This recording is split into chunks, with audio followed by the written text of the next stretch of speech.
Hey everyone, welcome back to my channel. Today's video is a Q&A video. So many of you are always messaging me, asking me loads of questions about myself, so I decided I would do a video. So if you follow me on Instagram or my Facebook page or my Tumblr, then you will know I put up a little image asking you to leave your questions below that you want to know. So I'm going to read them off my phone. I won't list everybody's names only because loads of you asked exactly the same question, so I'd be reeling off tons and tons of different names. I've also filmed this makeup look. If you haven't seen it already, then go check out my previous video. Okay, so the first one is, how do you pronounce your name? So my name is Shonagh. It's pronounced differently if you have a different accent, if you're American or if you're somewhere else. But I pronounce it Shonagh. It's Scottish because my nan is Scottish, because I know a lot of people that I meet, if they're Irish, ask if I'm Irish, but I'm not. And that leads me to my next question. Where are you from? I'm from Essex, just outside of London. I am fully English. Loads of people ask me if I'm Greek, if I've got some other background, ethnicity to me. I am just Caucasian British. The next one was, how do you pronounce your sister's name? That's easy, that's Callie. So lots of you want to know how old I am. I'd love to know what age you think I am. I'm actually 29 and I'm going to be 30 this year. Scary. I know age is just a number. I think once you get to the end of your 20s and you think, I'm going to be in my 30s, goodbye 20s, you can start to have a little bit of a wobble. You know, me and my friends at the same age are all thinking the same. But luckily, as you know, I've got a twin sister, so I'm not doing it alone. I'm going to embrace my 30s with my twin. Do you have any kids? No, but I have two beautiful nephews and they are as good as my boys. When I think about the fact that me and my sister are identical twins and we come from one egg, that means that basically my nephews are half of me and I didn't have to do any of the work. How amazing is that? I'm not saying I don't want children, I do. I'm just petrified of giving birth. If I don't have to do that part and I can go and buy them on the shelf, or if Tommy, my partner, can do it, then I'll have them tomorrow. Are you married? No, I'm not engaged or married. My twin sister is married though. How long have I been with my partner? So as you know, my partner is called Tommy, and if you've watched all of my tutorials then you would have seen him. He's in my Iron Man tutorial, so if you haven't seen that then go and check that out and then you can see him. And we've been together just over 6 years. We'd have just celebrated our anniversary before this video goes live. How well do you get on with your twin sister? Really well.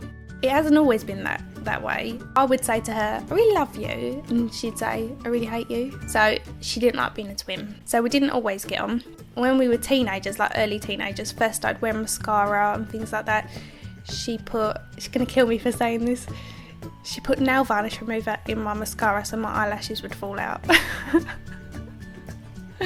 She was horrible. She was a real terror. I love Callie in her wild days. She's a lot more interesting than I am, trust me. As we got a little bit older, we kind of changed. So Callie became a mum quite early on, and I moved to Cyprus for a couple of summers and worked out there, and so I kind of blossomed and came out my shell a little bit as I got a bit older. Callie being a mum kind of mellowed out a little bit, so now we're really, really similar and now we get on great. So yeah, she's my best friend and she's a wonderful mum, and she's the sort of person I can act like a complete goof around and I don't feel embarrassed. What's your favourite 90s music? Dance. My mum brought me up on dance. Although saying that, I listen to a bit of everything. Led Zeppelin, obviously dance music, Madonna, Queen, loads of stuff, absolutely loads of stuff. What was your best subject in school? Art, hands down. I loved art. My mum taught me how to draw from a young age, and we used to put ink into water and then lay paper on top of it and wait for it to dry, and then look at what we could see in the pattern that it left on the paper, and then we used to draw into it together. I got an A at GCSE art, and in year 7 I was doing year 11 art homework. That's how dedicated I was. I loved it.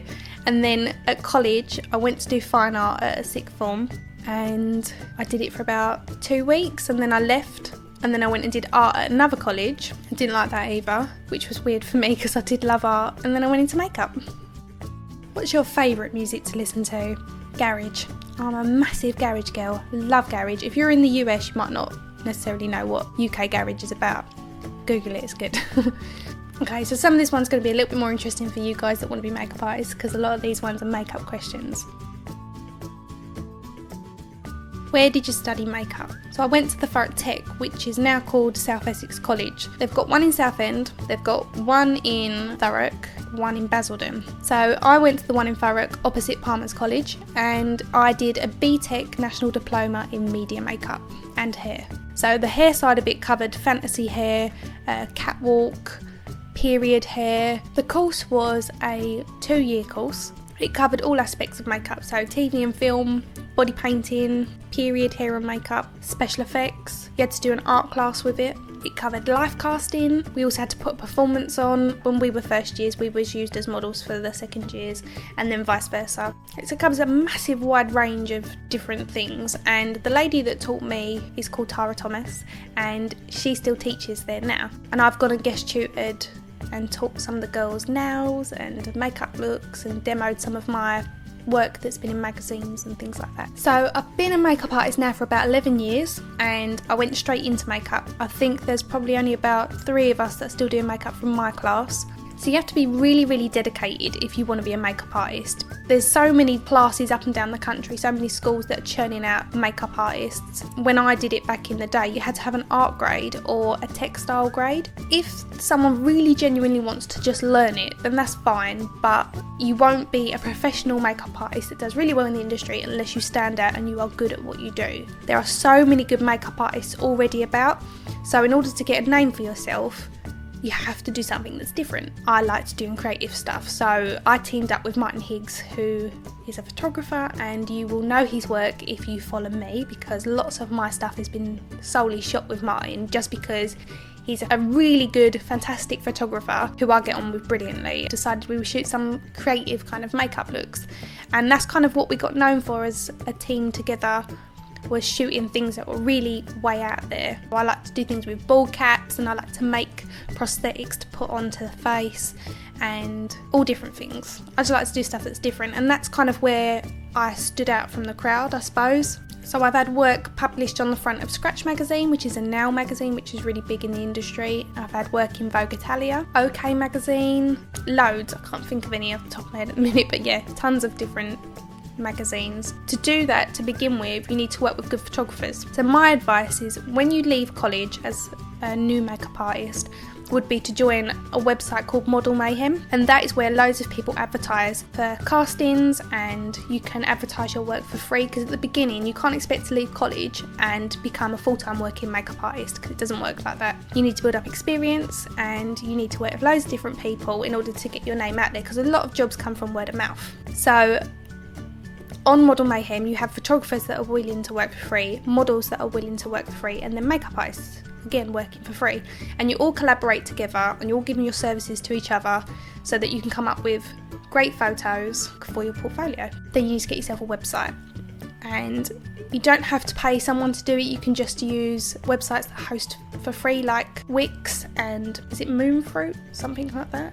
So then once you've got your website, then you can start applying for different jobs. There's castings, there's places like Mandy.com. You can get film work and stuff like that on there. They do castings that you can apply for. Obviously there's castings on Model Mayhem. You can put a portfolio together as well, that's for free. And they also have weekly competitions on there. A few years ago I used to enter them all the time, and luckily I'd won quite a number of them as makeup artist of the week and things like that, and it's a good way to sort of showcase your work to other professionals and meet new people. As a makeup artist, I have covered all aspects of makeup. I've worked on TV programmes, films, I've done magazine shoots, publications, weddings, tutored makeup. I don't particularly have a favourite. I think I'm just enjoying doing my YouTube at the minute. So when I first started seeing my boyfriend Tommy, I was going to Pinewood Studios working on a lot of films. I was like, Tommy, you're going to have to come with me, you'll find it really interesting. So we made out that he wasn't my boyfriend and that he was my makeup assistant. And we used to sneak on all different film sets. We snuck onto Harry Potter, Gulliver's Travels, and some other bits and bobs. And we used to just potter about, and it was great. When you get into Pinewood, you can walk around all the different sets. They've got hangers and they've prop making sets, and you're allowed to kind of just wander about, which is really interesting. So if you ever get the opportunity to go, do. It's really good.